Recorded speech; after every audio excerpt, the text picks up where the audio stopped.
Hey guys, welcome to Talking Strongman. Today's guest is the American, the Arnold Amateur 2019 champion, Bobby Thompson. Bobby, great to have you on. Good to be here, Laws. Thanks for having me. You keeping well, buddy?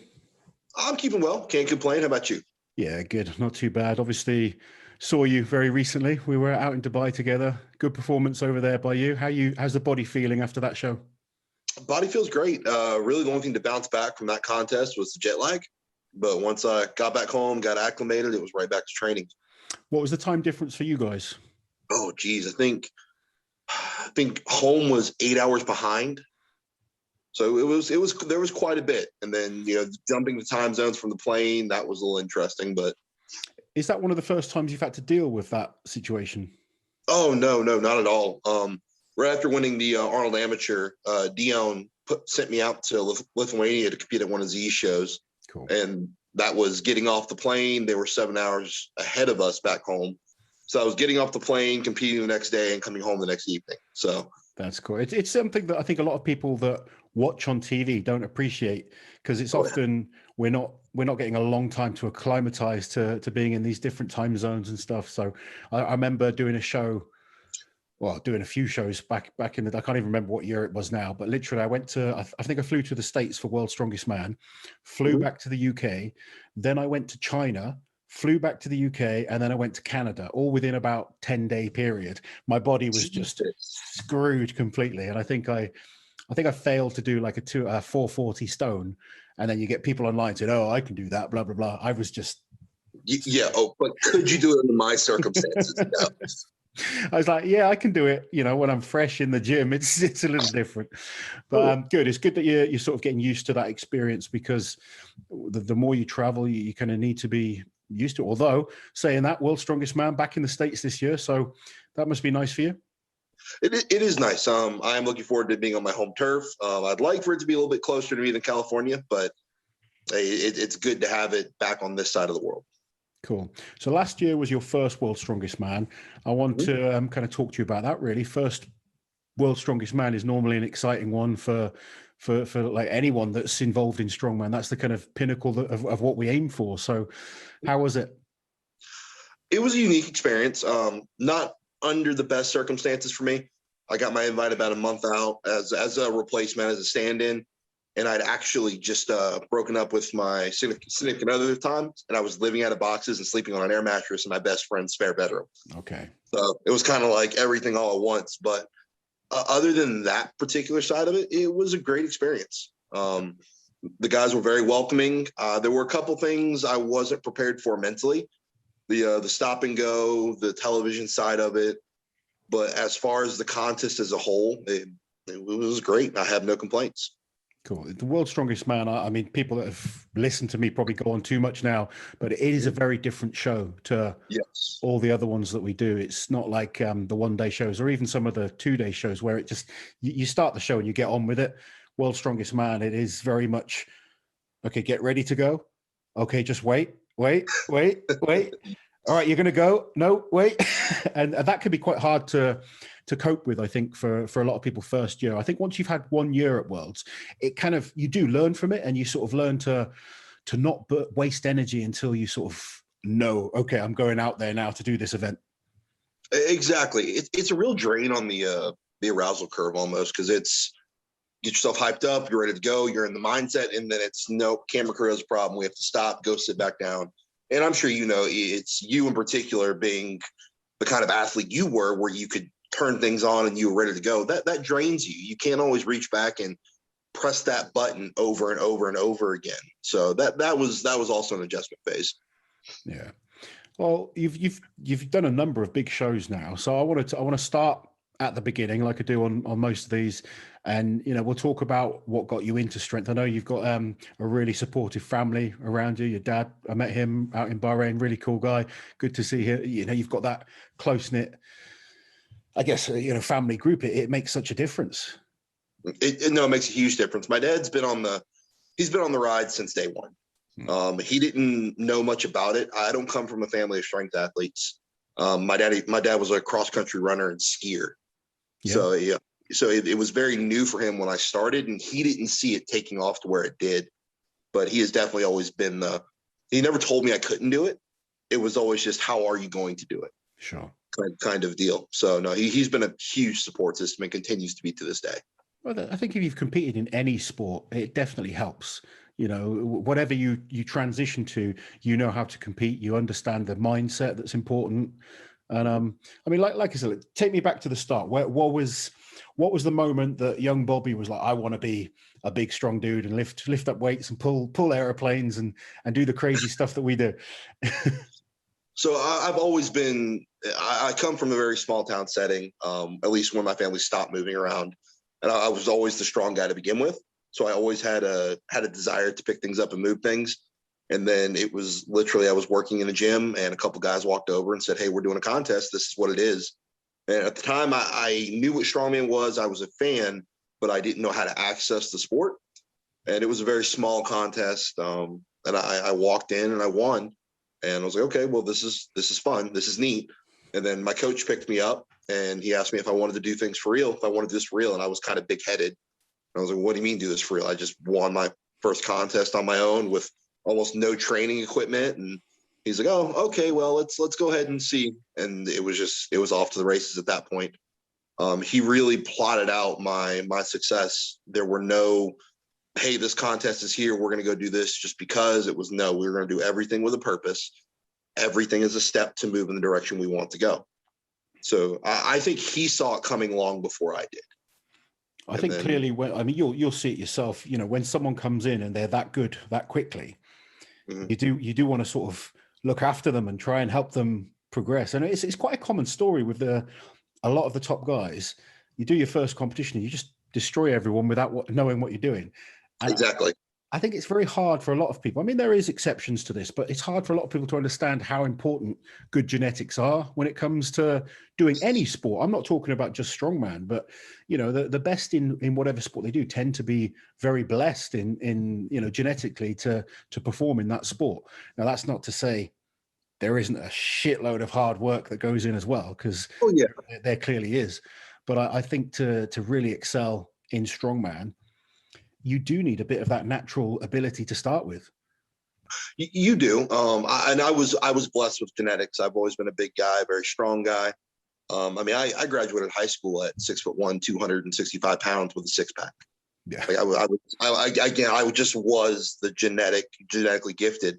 But in the sport, I've noticed you do have a split in the athletes where you have, I really hope I don't insult some guys when I say this, but you have guys like Adam Bishop and then Thor Bjornsson, where Adam he's not a small guy, but he's fairly unassuming. Sure. Like, he's not overly muscular, or even like Rob Kearney, those guys who are extremely technically gifted and their motor functions and motor pathways are very proficient in the way their brain works. But then you have guys like me who are maybe not that side of the gifted plate, I guess, where I can gain weight easily, I can lose it easily, I put on muscle very quickly, and I'm just strong. Mm. Now, each side does have its pros and cons, but that seems to be the split with the athletes that I notice. Yeah, I really pick up on that with a lot of the guys. I think it's very clear to see, like, Thor and Brian are two great examples, because and this is to take nothing away from their technical ability, because particularly Brian thinks about everything, very smart in terms of training, but both of them are genetic freaks. Yes. And they have the size and structure to cope with huge poundages on a regular basis. Yes. The guys like Rob Kearney and Bish, who you mentioned, I think are much better when they peak for individual shows and then take a break. They can't do the contest after contest like maybe as Adrunas could, you know, someone who his body could just cope with that pounding week on week. You have to listen to your body and understand, are you that freak of nature that can cope doing this week in, week out, or do you need to be smart, learn to peak at a certain time, then back off? And you see that there's different types of athletes out there for sure. Yes. Anyway, we're getting off track. I want to focus on you, not those freaks. We got our own freak here that we're focusing on. So you did that first contest. Mm-hmm. The guys got hold of you and obviously trying to really hone you. What was the next step for you? The next step was an open class. So I don't know how they do things in the UK, but here you have novice class and you have the open class, which as an amateur, The open class is usually it's exactly that. It's an open class, and normally it's a nationals invite or a Arnold invite. Okay. And I went ahead and did a novice class for my first contest. There weren't enough athletes for there to be an open class.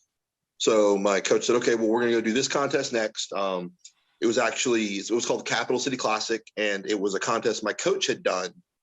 He had done the first one. I was doing the 8th one. And he's like, this guy has a habit of making contests a little too heavy. We're going to go do this. We went and we did that one. I got exposure to, heavy farmers, stones, a truck pull event, an axle deadlift event. He's like, okay, you won this one. He's like, let's take a run at the pro card. I was like, okay. We drove down to Florida. It was one of the last Platinum Plus contests we would see that were offering a pro card here in the States. Not many of them do that anymore.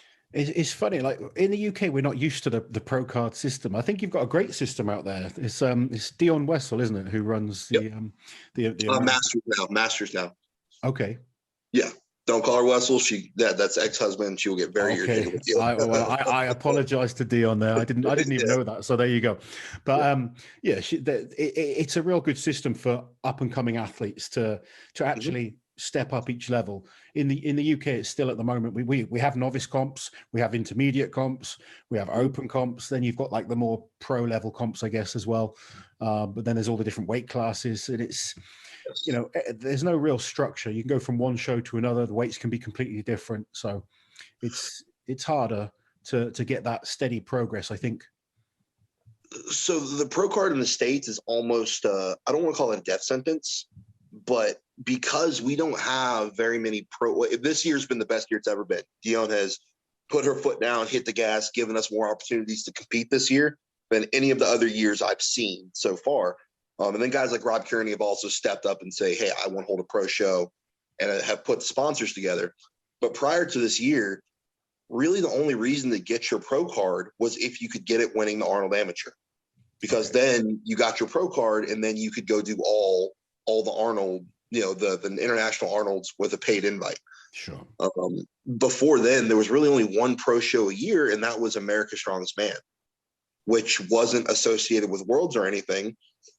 Excuse me. So you couldn't do any other contest. You couldn't do an amateur contest again. So you just had that one, unless you could foot the bill to get out of the country. That's quite tough then, if you're literally stuck with only one show to compete in. But it's still a big jump to those international level shows, isn't it? Yes. I will say Dion did me a solid when I came off after winning Amateur Worlds. Within 15 minutes, she came and got me. She said, I need you to meet me at the booth at the Arnold, and then come get a shirt, let's get a photo taken, and we need to talk. And she was pushing me out of the country within a month and a half. Nice. She said, no, she's like, we've got to get your feet wet. And it went one of Big Z's shows, and then I was at the Arnold Canada. Cool. Like, she's like, we have to do this. You have to get your feet wet before next year. Yeah. So she did take care of me, and that was a huge benefit of mine. The rise that you've had has been pretty quick, hasn't it? I mean, what age were you when you first started just doing strongman? Your first show that you just walked up and won? I was 23. Yeah. Okay. So I've been at this for about 5 years now. That's fast progress. Yes. And it's something that people don't appreciate is, and again, I won't say most, because you got a Rob Kearney. I spoke to Rob, and it took him a long time. He was a little bit better each year. But for most of the top guys, they do progress very, very quickly. Mm-hmm. It's a race. As you know, this sport is not exactly known for its longevity and its athletes. Yeah, I think for most guys, start to end of career is like a 10-year. There's, again, exceptions. Don't bring Zadrunas into that, but for most of the guys, and I've seen so many guys come and go. So you're absolutely right. But it is a race. It's to get in, do what you want to do what you can, and then get out before the sport forces you out, outside of your own control. Which I don't want to be that guy. So I want to get in, do what I want to do, and move on to my next adventure. Interesting. That's interesting. It's interesting listening to people's, thought process on that. I never cared about how quickly I got there. I just loved doing strongman. But I know for other guys, you take someone like Eddie Hall, it was all about winning worlds and getting out. So And I think now as well, particularly, I guess when I started, it was a bit easier. I don't mean, it was just the standard now is crazy. And we all, the weights that you're putting on your body, the amount of food that you've got to eat, everything else that goes with it. It's not the healthiest to be the best in this. So your goal is get in there. You want to win worlds, win the Arnolds, those type of comps, and then you look at doing something else. So I would like to win worlds. I would like to win worlds, win an Arnold. We'll see. We'll see where the Arnold goes after this year. Yeah. I'd like to get in. I'd like to win worlds. I would like to set the world log press record. I'm actually set to break the American log press record at the end of next month at a contest, and I would like to break the deadlift world record. I have some pretty high aspirations, but all things that are within reach for me. Those are, I don't know, call me ignorant, but those two world records at the top of my list. Well, I was watching you obviously on the deadlift in Bahrain, and you really impressed me on that. Beating some of the biggest deadlifters in the sport right now. So you've clearly put your name on the map as someone that can deadlift. And it was interesting talking to you at the show, because you said you don't go for PBs in the gym. Not very often, no. Not unless it's not unless there's a reason. I say that, and I did go for a personal log record the other week, but it was programmed. There was a purpose to it. It wasn't about hitting the PB. It was about setting a standard for myself in the next contest and judging where I was to see what realistic goals were actually in place. But when you get to when it's things like deadlifting 1,000 pounds or really log pressing more than 450 pounds, your body's only got so many attempts. It's not things start breaking, things start shutting down. And I don't want to be that guy that does all this really cool stuff in the gym. Yeah. I don't lift for Instagram. That's not something I do. No, you can see you're clearly interested in going to the shows and winning shows and breaking records when it counts. So that's good to see. And I think it's difficult right now because some people have to do it on Instagram to get that opportunity. I think once you can establish yourself as a top contender, you tend to find getting invites to shows becomes easier. But when you're not one of the athletes that's being invited, it is difficult. So I understand. I mean, I've seen just this past week, 2 guys doing, ridiculous numbers in the gym. And it's great to see that the talent's there, but we need a few more opportunities for these guys to be seen on the stage.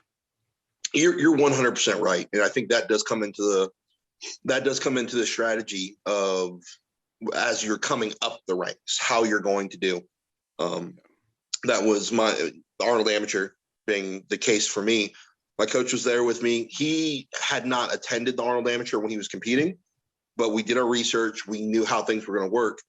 We knew that if I got to that final day and I didn't think I could win, we were going to scratch 100%, because the top placing American got his pro card. And I mean, what's the point of that pro card if I can't use it, if I can't go places? Yeah. So, but it's little things like that where not dropping out of a contest, but putting yourself in strategic positions to show off with the few moments you're going to have to do so. Beating the right people at the right time in front of the right setting. And that's almost the way you have to do it, or you do have to do the Instagram lifts. Yeah. No, I can certainly relate to that and see, I've been in situations where people have lifted more than me in the gym, and they've probably done it too close to the competition. And then in competition, they've been burnt out and I've beaten them. And I've seen that quite a lot. And it's like, I'm not stronger than this guy. I just peaked better for this show. And sometimes you're a better athlete. Yeah. It's being able to switch it on when it counts is key for anyone that wants to get those opportunities. And I've seen guys that are incredible. They've gotten that one chance and then they've messed it up. Yep. And it's hard then to get that next chance. And it's, unfortunately, then you see them disappear. You need to take those opportunities when they arise, for sure. Exactly. I mean, talking of that, the Arnold Amateurs is a huge show. There's been so many great strongmen that have won it, gone on to do great things. So how was that for you, winning that show? That was fantastic. That was really, I at that time, I still had an amazing amount of support from my coach, who I never paid the man a dime. To this day, I haven't. He's become one of my best friends. My oldest friend, showed up at that contest. My father was at that show. So I've always had that support group around me. But up until that point, I had given so much to the sport as far as, monetary output without return, time without really any return. And for me, that was the breaking point. I was like, okay, like I need to win this contest. I need to take off a couple heads, and this will tell me if I'm wasting my time or spinning my wheels. Sure. So that was really a make or break for me. It was, and I was lucky enough. It wasn't a break. It was a show. It was a hell of a show. It was a great performance for me. It was close. A lot of people don't realize how close the scores were at the end of that. Who was the top three in that show? It was myself, Marcus Crowder, and who else was it? I want to say it was Nathan Goltry. I want to say it was 3 Americans. There were the field that year coming into the finals was primarily Americans. The Americans really showed up and did well that year. But going into the final event, which was it was a frame deadlift it was a modified frame, basically a trap bar deadlift for reps. It was like 730 with no straps. But first and second place was separated by like half a point.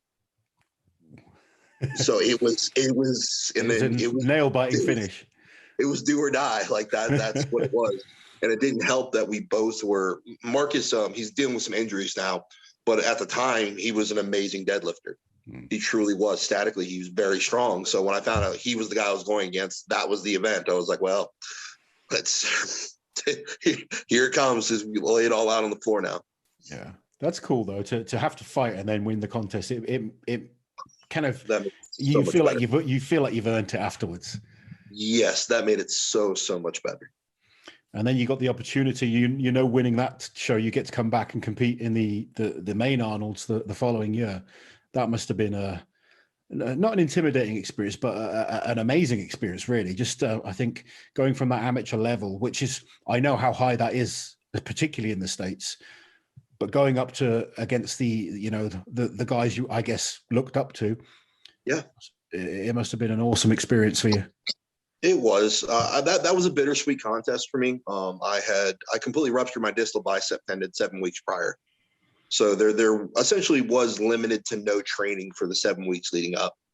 I didn't get it reattached. Obviously, I didn't get it reattached because I made it to that contest. And I got there, and my coach and we had a real heart-to-heart. I was dealing with a family death that happened right after I tore my bicep. And he's like, look, this is not going to go the way we planned. He's like, we know when you're healthy, if we could have trained for this, you're a top 5 competitor here, easy. Mm-hmm. He's like, this just needs to be about doing the best you can right now. Sure. He's like, enjoy the experience, make some friends, love it, soak it in, find every positive that you can, and use this experience forward to your next contest. So it was bittersweet. It truly was, but it was the experience of a lifetime. It really was. That was phenomenal. Was that the first year they did the Wheel of Pain? I want to say it was the second year they did the Wheel of Pain. Yeah, because JF, so I'd met JF in Arnold, Canada, so we were somewhat familiar with each other already. And we were doing our familiarization period, and he walks around, he pushes it, and he comes back to me shaking his head, and he's like, it's heavier. I was like, don't tell me that.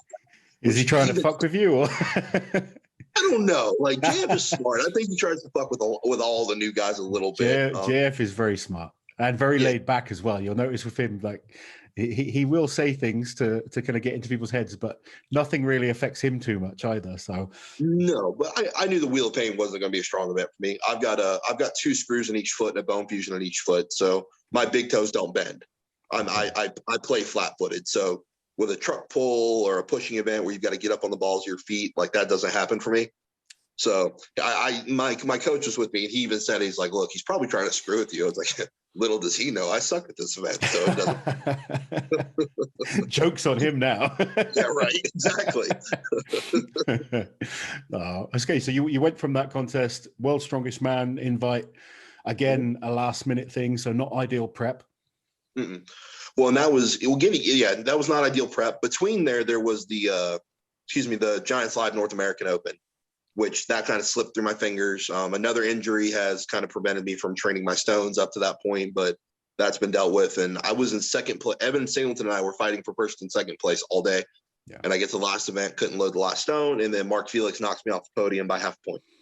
I was like, God bless, man. Like, can I just catch a break? I was like, okay. But yeah, and then I received my World's invite a month out, kind of in the middle of a move, looking for a place to stay. I had a place with my best friend at the time. I was looking for my own place, and that was less. I was prepping for another contest, but it wasn't. The events weren't quite the same, and I would have been prepping with a different level of tenacity. I will say, I would have been taking more risk in training, pushing myself a little bit harder, just simply knowing what the competition was going to be like. Sure. But Worlds, all in all, I can't be. I'm disappointed with the turnout that year. Partially because I feel like I lost to a system. Graham Hicks did beat me on the stone off fair and square, and if anybody had to do it, I'm happy it was Graham. But that was kind of bitter for me to have done so well through my heats and then get to an event where it's nothing before it really mattered. Yeah, it's. I'm not a fan of the last man standing stones, or it wasn't last man standing this year or last year, I know, but it's essentially a lot of outcome comes down to one event. Yes, which if it's a tiebreaker, like I get it, but it's not. I mean, it's reasonably. What was the point difference between yourself and Graham going into the stones? I want to say it was like 5 or 6 points. He would have had to, if we had all had to have done the stones, Graham would have had to have done outstanding to get ahead of me. JF and I had pretty much run away with our heat. Okay. JF in particular more than me. I had a little fumble with the one of the implements on the medley. If I hadn't had that fumble, I would have taken second in the medley. But it was, I mean, JF and I tied on the squat event. He took first on the farmers. I took second. The log press event, he and I were already so far ahead of the pack that we spoke to each other. I told him, hey, he would have to have done three logs. I would have to have done 12. JF was not going to let that happen. So he and I had a kind of a conversation. I was like, look, you do one, I'll do one. Let's preserve our energy. Graham was already in the loop. Graham knew there was no way he could have moved his placing up. He would have had him moving his placement up was highly unlikely. So I guess the problem is when you've got two guys, like a second and third, that have then stretched away from everyone else. It's hard to then warrant giving 100%, because even if you drop from second to third, it doesn't make a difference. It doesn't, and I understand why Worlds does it the way they do. They want a better TV production. Ultimately, I get it, but at the end of the day, we're having to manage our risk assessment. And that's what we have to do. And when you're going into the finals, or you might be in the finals, of course, you're going to try and do just what you need to do to get there. Yeah. So but like I said, Graham came out, he won that stone off fair and square. I was happy for him. I know he'd been trying to get to the finals for years, and it kind of sucks for him. Graham's a great athlete. And this is the thing at World's Strongest Man. You've got 25 great athletes there. Yeah. You chuck different, this is, I don't want to go too much about it in this, chat with you, but we can all put 5 events that suit us into a contest. Yep. That's my biggest issue with Worlds. I want to see everyone compete over 10 events or 8 events. And I think, what Brian's doing this year with the Shaw Classic looks pretty good. I do too. I like the way the Shaw Classic is run. I do. And more importantly, I like his timing, and I like where he puts the show. Yeah, because it's from what it seems like in other countries, pro shows are not brutally heavy because they're trying to make their pros better and more practiced for World's Strongest Man. Excuse me. That's not always the case here when we see pro contests. I've seen some pro contests in the States that are ridiculously heavy. Exactly. And I get why they want to do it. The pros want to attract an audience. They want to make their money back. They want to give the athletes a little more. I get it. I do. But that's incredibly dangerous, especially when it's pre-World's Strongest Man. Sure. It's not a great thing. But with Brian, where he places his contest, it's outside the immediate contest for any other real international contest. People will have time to recover. So I think Brian's done a very, very, very, very smart thing with that, because he is going to have guys that are going to push the limit. He's giving them a reason to, and he's giving them the ability to do it safely and still be able to recover for the next contest. You don't have an invite for that this year, no? I don't. Sadly enough, I do not. So that's kind of a bummer. I'm waiting on that one. I've beaten a few guys that are going back. I feel like I've earned a spot over a few guys. And I look at a show like the Shaw Classic. I was like, that's my contest. Like that is 100%. It's a heavy log. It's a heavy deadlift. It's a heavy frame medley. Like, or it was last year, heavy farmer's frame. Like it's a heavy dumbbell. I'm like, this is my kind of contest. But Brian's a smart guy. I know I've talked to him before firsthand. He's very intelligent. He knows what he's doing. So when it's my time, I'll get that invite. Oh, you definitely will. If you think, look at what you've done already in a relatively short career, you're doing okay, buddy. Appreciate that. Thank you. It's hard when you're sort of, I remember when I was sort of getting on the scene and you saw other people invited to shows and you were like, I beat that guy last time I could beat. How come he's getting invited? Your time comes. You just got to keep sticking with it, keep winning, keep doing what you're doing. You're getting better all the time. So now 100% focus on World's Strongest Man. So I would say 98% focused. I have one more contest at the end of next month. Yes. And that's it's called Clash of the Coast. It's a big, I'm going to be there. No. Wow. Okay. So there's a couple of us that'll be there attempting to break the American log record. So right now that's the majority of my focus, but.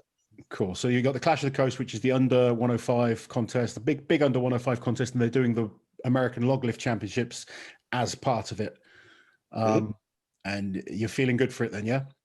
I am. I hit a shaky 470 right as I got back from Bahrain. Actually, I got back on a Monday. I was in the gym on a Wednesday. I worked that Tuesday. I did a quick press squat session, did a back session the next day, and then came in and hit a shaky 470. And I was like, okay, well, I'm not rested up. I'm not fueled right. I was like, if that's in the tank here, then there's potential for me to hit a 480 or like a 482. What's the current record? 476 by Rob Kearney. Yeah, I knew it was by Rob. I couldn't remember what it was in pounds. Okay, so that's the next goal then, and then obviously World's Strongest Man in June. Yes, sir. What's the focus we've got? What's the goal at Worlds this year then? I want to make primary realistic goal is make the finals. Slightly overstretched goal I have would be to make the podium. That's kind of I don't believe I'm a first place winner just yet for Worlds. I believe there are one too many athletes ahead of me that are far more put together that have been doing this for much longer than I have. So I am realistic, but I'm a finals athlete. I believe I'm a top 5 athlete. I believe on my day I'm a top 3 athlete. I love the confidence. It's good. It's good, man. So, long-term goals, is it win just one World's Strongest Man? Or I speak to some of you guys, and so many people tell me they want to win 6 World's Strongest Man titles. What's the ultimate goal for Bobby Thompson? The ultimate goal for Bobby Thompson is to be as good as he can be at the sport. Like I'm not to say I'm one of the best in the world. I believe that I have the potential to be the best. I don't doubt that. But for me to reach out and say I'm going to win 6 World's Strongest Man titles, like I can't make that statement. It's what my body's going to let me do. I do want to leave this. There are other things I would like to do that have not been accomplished just yet. Involving, combining strongman with another sport and other accomplishments I want. But I want to leave the sport under my own power. I don't want to be one of those guys that gets so messed up that he can't do anything afterwards. Yeah. That's not what I want to be. I'm sorry. I'm not realistically, I want to be the first competitor to have done the Arnold Classic, World's Strongest Man, and the CrossFit Games. Nice. Like that's something I said it as a joke in my gym probably about 3 years ago. And one of the owners who was a games qualified athlete walked up and we talked about it. He's like, feasibly. And he's like, if you do it fast enough, you could do the Masters Games. So I'm not interested in doing something everybody else has already done. Do you incorporate any CrossFit into your training? I do incorporate some of the conditioning styles as far as the movements. Like I can't snatch. Like I'm sure if I put the time into it, I'm sure I could. Yeah. But I was doing CrossFit style-esque workouts on my own before it was CrossFit. I think circuit training. Exactly right. Like it's just been branded very well. Yeah, I taught myself right out of high school how to do a mediocre snatch. It interested me. I do take some of the conditioning methods. I'm a fan of the assault bike. I'm a fan of the ski erg.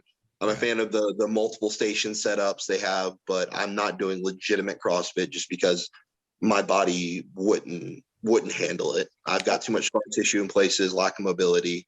Yeah, I like using some of the stuff just to incorporate.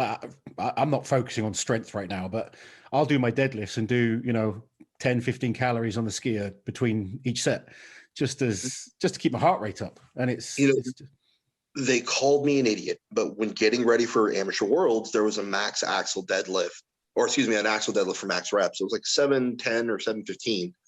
And I would do 3 pulls, jump on an assault bike, do a 10 cal sprint, and do 3 more pulls.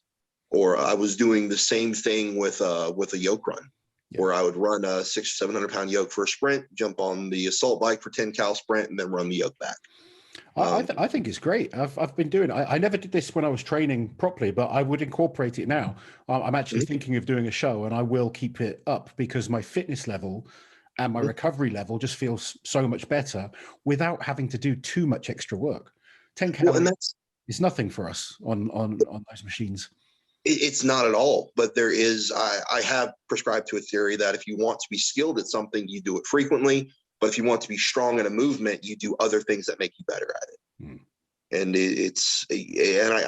I do get some flack from this from guys who want to discuss my training method, but if I can touch and implement as little as humanly possible, that's what I'm going to do, because you generally get hurt when you're practicing with an implement. Especially when you're pushing ridiculous weights.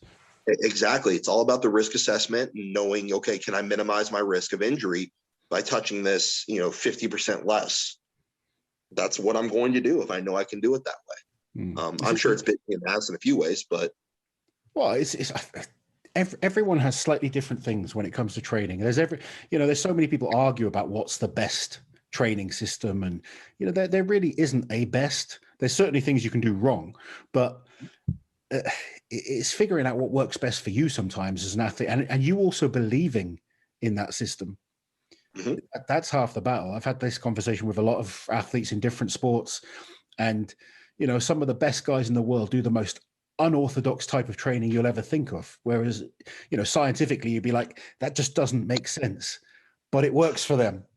And it doesn't make sense. But when you're already skilled, if you're already strong enough to move in your prime, running 1,000-pound yoke was not difficult for you. It was in the gym. Fair. But you take something like that to where 1,000 pounds on the body is an incredible amount of stress, no matter how fast you can move with it. So if I know I can already do it, I'm strong enough to do it. And the issue is it's how fast my feet move. Why am I going to try and move my feet faster under 1,000 pounds? I can already move it. It's exactly my training philosophy when I did things like the yoke. There was no, if I had 1,000-pound yoke in a competition, I never touched 1,000 pounds in the gym. Because I certainly wouldn't have gone over 1,000 pounds either, because there's no need. Even like you say, you already know you're strong enough to do it. So it's then, how do I get better at it? And that was the focus of my training. So it's interesting. Exactly. Well, and that's a confidence thing. 100%. I do have a few amateurs that for a long time I was the only strongman at my gym. Most of the equipment is mine. But since this year, a few of them have kind of drifted in, and that's something one of them, I say, called me out on. He just qualified for the Amateur Arnold Worlds a couple months back. He's like, I watch all your videos and I watch you train. He's like, it seems like you do everything but the actual event. And I said, yes, that is exactly it. And he's like, how? Why? And I was like, because I know I'm already good at that event. There's no need for me to try and get better. At least get better by doing said event. Sure. And he's like, well, that makes sense. I was like, well, it makes sense for me because I've been doing this for 5 years, in, out, in, out, in, out. Yes, that's the difference. I wouldn't advise a beginner to do that, because a beginner needs to learn the skill of an actual movement. Whereas someone like yourself, myself, people that have been doing these things for a long time, we already know how to do the movement. So you may need a little brushing up, before a contest, but you do not need to be doing the events every single week, kind of, busting your ass, and events are brutal. Let's be honest, especially if you're going heavy on them. They are just going to destroy the body. So I certainly wouldn't advise. I actually think that's the quickest way to get you out of the sport, trying to do events heavy each weekend. Yep. And it's a confidence. It makes somebody feel better week in and week out because, I know I can do this, or, it's there's seldom like you can look back at my Instagram, and in terms of the dumbbell event for wuss, I wasn't an incredibly strong dumbbell presser. It wasn't something I was super good at, but I trained it, worked my way up, and you'll see 102% of contest weight. Well, when it's a 220-pound dumbbell, a 225 dumbbell is not heavy. Yeah, that's not you maxing out. So no, it's not. I mean, it's not when I can press the way I can. Yeah. So there are moments where in my training, you'll see numbers like that, understanding that is still 50 or 60 pounds below what my best dumbbell press is. Yeah, I think that's where lower level guys make the mistake. I see guys, they look at a competition, and the competition weights are PB numbers. Yes. Or above PB numbers. So they're pushing so hard before the contest, and then by the time it comes, they're overtrained and underperforming. Whereas for yourself, a 220 dumbbell is not max effort by any means. No, it's not. That for me was about being athletic enough to do all the reps necessary. So, talking of athletic, what do you think of Novikov? Good Lord, I can't say enough about him. I can't. He's fast. He's smart. I think his greatest gift is he's smart. Yes, I agree. I think in terms of if Novikov and I were to deadlift next to each other, I will out deadlift Novikov every day of the week. But I think Novikov what really benefited him here was he knew how to work his suit. He knew how to pick up the shield. Dumbbell, he's just an animal. Like that is just his event through and through. It always will be. Novikov on the dumbbell, he's just so explosive. He impresses me because he learns to use his whole body in movements. Well, and they're the other side of the table we discussed earlier, where Novikov, don't remember, they're genetic elite. They truly are, and they're around, especially Kielskowski, with the amount of lean mass he can put on. But they're not huge people. No. They're not like Novikov doesn't have to turn sideways to walk through a door. Like, he's not overly tall. He's got long arms. He's built like an orangutan. I will say that. But if you look at photos of him coming up, wasn't a giant person. No. So he had to be intelligent. Like, he had to develop those motor functions and that level of coordination. And that's just the other side of the genetic table that's played well for him. It's funny. I think because I'm at a different stage of my career, I sit here and I love talking about all the different guys, yourself included. I like looking at them. I was thinking back to when I'm a competitor. When I was a competitor, I hated talking about the other guys because I was so focused on what I should be doing. I just wondered if you feel like that, because you're quite openly talking to me about the guys. And I'm just thinking to myself, you got to compete against these guys in a few weeks or a few months. And I remember when I was competing, it was like, I've got to focus on me, my performance, because I'm going to this competition to win. Now I'm at a different stage, but you're not. You're going there to win. So I wondered how that, because you seem to enjoy talking and analyzing the different athletes. Oh, I do. That's one of my most favorite. That's one of my favorite parts of the sport, and my coach yells at me for it. I don't assess, like, when I'm assessing these guys and talking about them and pointing out all the things they're good at, and then I can comfortably say all the things they're not so great at. Sure. I can look and say these things, and my coach would jump on. He's like, "You need to be focused on you right now." It's like, well, I am, but I can still be intrigued. Yeah. I mean, I can if I know where they're strong and I know where they're weak, then I can beat them. Also, you can learn things from them. Exactly. That's something I've always tried to do is look at guys and think, well, what's he doing? Especially people that are built similar to me. Like, what's he doing? How's he doing it? How can I, improve my own performance and incorporate what he's doing into, I like using Kielskowski as a good example on the dumbbell. He uses both legs for leg drive, whereas most people push off one leg. I started doing that. I was like, yeah, it makes sense. This is, a full body event. And it made a difference to my performance just watching some of the guys. Well, and I think Kielskowski could get away with that because his dumbbell, the way his dumbbell moves is nearly straight up. Even when he leans away from it, but his upper, I think, I don't want to say this is why, but if you look how big his upper back is, he doesn't have a huge upper back. It's very defined. He's got huge traps. But as where guys like me who are very broad across the top of their back, usually that means there's some immobility with their lats and shoulders. Yes. So guys like me, I don't think we could get away with that method necessarily, because I believe it's going to throw the dumbbell out. Yeah. But that's just a genetic gift Kieślowski has, and not having a giant upper back allows him to get that elbow closer to his ear. Yeah. Good mobility, like you say. That's something I guess guys like Kieślowski, Lissis was good with. He you know, really focused on staying, making sure he had good range of motion. So, but it's even him, you know, someone that everyone says, oh, his technique's perfect and stuff like that. How many injuries has he got in this sport? Oh yeah. His injury list isn't that extensive, but it's just what he did. Like, didn't he like de-sheath a nerve at the Arnold or something? I believe so. Yeah. Yeah. I think that's just, I don't know if he's finished him off. I'd like to say it hasn't, but it doesn't look promising at the moment for some of those guys. It doesn't, but I can tell you that us discussing the guys who don't necessarily put out in the gym, but put out on stage, we're not moving the heavy numbers in the gym, or the heavy numbers comparatively speaking. When he came into the Arnold, I was watching his training just very carefully, just looking at what he was doing. The man missed an 825-pound deadlift. Yeah. But then walks out and deadlifts 900 plus pounds at the Arnold. He is someone that is exceptionally good at peaking and bringing his best when it counts. Yes, I would agree with that statement, but I do believe he knows, I don't want to say he knows when to try, but he knows when to take a risk. So I learned very quickly that I cannot look at his training and say, this is how he's going to do in contest. Yeah. That's not an option for him. Like, I take his training seriously, obviously, and say, oh, he's strong here. But I don't look at his training and go, he's slowing down here. So in contest, no, that's not, that's not a thing for him. No, I as an athlete, I'd never pay too much attention to people's training, because it can happen both ways. You can have someone that you think, oh, they're not so, you know, they're not looking that good, and they can perform amazingly.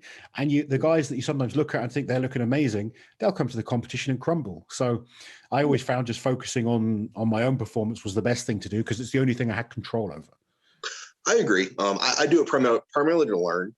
I do but I do 100% agree with you. As far as trying to gauge my own performance off their training or if they're beatable, that's not necessarily what I am going to do. But I do look for just tips, tricks, and things that I can put in my own training. I think when you get to a level like you're at now, you're capable of beating anyone on your day with the right set of events. You get to that top level in strongman. Just use Bahrain as an example. If we went with 5 different events, you could have been in a completely different position. And I say that about every single athlete, maybe other than Novikov, because I think right now he's so consistent at everything. But you look at, you know, give Tom Stoltman the right set of events, that guy can become unbeatable. The wrong set of events, not so good. And I think most pros are in that level. And I think that's what makes strongman exciting. That's exactly right. There is an element of luck to it. There really is, and that is something a lot of people don't realize. When even back home, where I'm at the gym and people want to talk about, you know, oh, well, he underperformed here, and I was like, you guys don't understand the narrow margin in the element of luck. Yeah, fractions of a second on one event. You know, one rep here or there, it makes a huge difference overall. Oh yeah, I mean, that's exactly it. And when discussing you know my deadlift performance, I beat Rano by 1/10 of a second, like 1/10 of a second. Like that is, there's a moth could have flown past me at the right time. Yeah, like that is how narrow of a miss and how lucky of a miss that is. Yeah. So you're right. Any day of the week, any of us can beat the other ones. That's what makes it fun. That's why I love doing the analysis, the predictions and stuff like that. And you know, I think fans enjoy that side of thing anyway. Is you guys as athletes, you've obviously got to focus on doing the best performance you can do. But it is fun. And obviously being on both sides of it, I've got that understanding of what it's like. So it is interesting, because you're going to hear fans you're going to get some fans that tell you you're amazing, some fans that tell you you're terrible. And yes, the only opinion that matters at the end of the day is your own and your performance. Exactly. And that's hard not to get caught up in. I know myself and Evan Singleton and I kind of went through that struggle in our coming up together. Evan, again, one of my best friends, and he and I really, we didn't take it seriously, but we learned how to manage it right around the same time. And that was something we kind of leaned on each other for. Yeah. It was like, we're doing well, we're doing great, but why are we dealing with all the social media negativity, the YouTube comments that you shouldn't belong there, so and so should be there? It's Evan definitely gets more negative comments than you. Yeah, he does. he does, man. I think he feeds off it. Evan, I mean, I love Evan as well. I think he's a great guy, and he is very different behind the scenes. Oh yeah. Maybe I think some people just see the Evan that's performing in front of a camera, and he does like to perform, and he likes to, say stuff to get a response. But he's a great guy. Oh, he is, and it's his niche. But it's like you said, like that's people see that and they think that's who he is. They haven't seen the Evan that's helped me get my knee sleeves off because I pulled a hamstring, or the Evan that when I was kind of going through some shit down here. It was come up and stay with me in Pennsylvania. Come up for a week and train. Take time off work. Like just come up and get away. Like they don't see that side of him, and he knows that. And part of me thinks he doesn't want everybody to see that side of him. Like that's not a side the whole world deserves to know. I'm glad we know it because he is a good guy. But just to stir the pot, who's going to win out of you two at Worlds? Who's coming out on top? Me. Yeah, no, me. Evan Singleton is he's fast, but that's all Evan Singleton is. Evan Singleton is fast, but that's all he is. And I'm getting faster, and he's really not getting statically stronger. So, I mean, he's got a great press out of the rack. Like he does. He's got a great press out of the rack, and he can clean a log and an axle really well. But getting it overhead, it's not a specialty of his. And his deadlift, I won't comment on his deadlift because he's just now getting to where he can wrap his hands around the bar. So, but I will say that his personal best with a suit on, I've pulled for 3 without a suit. So I'm just going to, at the end of a training session, so I'm just going to leave that there. Brilliant. Bobby, thank you for coming on, mate. It's been great to chat to you. Best of luck with the log record attempt next month. And hopefully I'll see you for that, actually. As long as I can get over to the States, that's the only issue. But I'm supposed to be working at the show, so I am supposed to be there. And then World's Strongest Man in June. Yes, sir. I look forward to seeing you there. Will you be at Worlds as well? I probably won't be at Worlds this year. I'd like to say yes, but just the situation with travel at the moment is very difficult. Hopefully it gets better soon and I can get to a lot more of these contests, and I might even be doing a show myself later in the year, but keeping quiet for that right now. Well, you keep me in mind and I'll keep it quiet. Buddy, take it easy. I'll see you soon. Yes, sir. See you soon. Take care. While you're here, guys, subscribe to the channel, hit that notification bell so you don't miss any of my awesome strength content.